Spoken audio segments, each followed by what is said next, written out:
Hi everyone, today is March 23rd. It is a Monday evening, about 5:30 p.m. Eastern time. I am outside of Boston and it's snowing here, which is pretty exciting. I just wanted to get on here quickly and let you know of some news and changes that have been happening.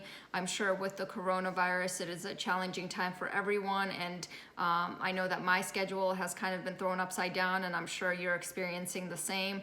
But I try to take the good out of this situation, out of every situation, but with this one, I found the good to be that with the time that I'm saving on commuting and with the time I'm saving because I can't really go anywhere, I've had a chance to spend some time working on a few of the things that I've been putting aside with regards to my practice, and now finally have a chance to do them. And two of those things I want to talk to you about today.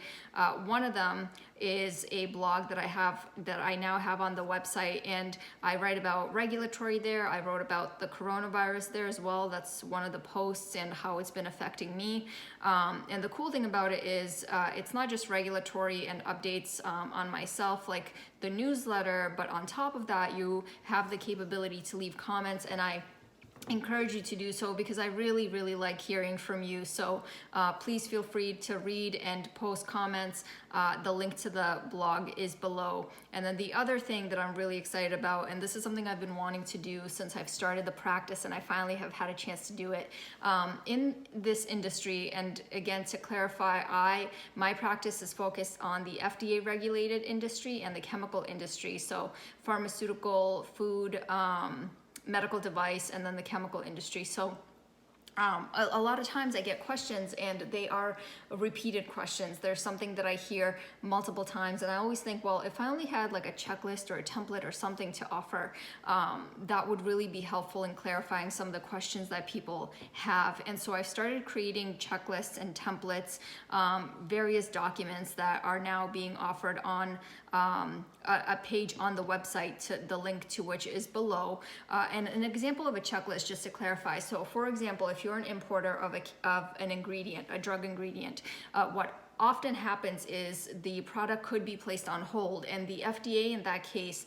will likely ask for an end-use letter, and that end-use letter has to have specific pieces of information in it so that the FDA can use the information to decide if they're going to continue to hold the product or detain it or release it, which is the outcome you're hoping for.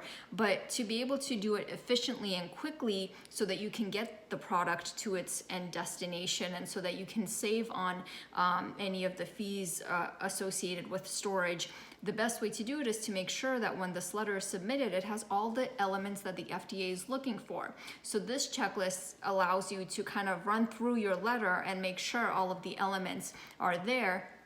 That way you're getting your product hopefully released in a very cost-effective and timely manner. So that's an example of the type of documents that are on there. Again, the link is below, and the next batch of them I'm working on right now. So if you have any ideas on helpful checklists, I'm always open to ideas, and hopefully, you know, if I think that it's something that many people will find beneficial, I will include that as one of the documents.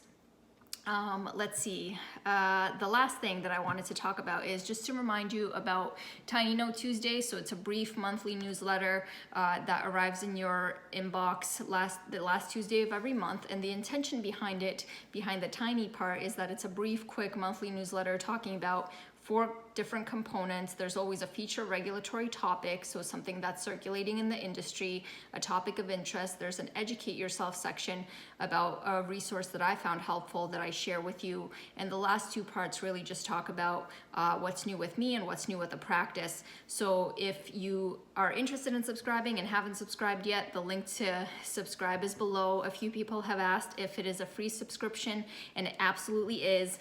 So please feel free to subscribe. That is all I have for you today. Please stay safe and stay well, and I hope to see you soon. Take care. Bye-bye.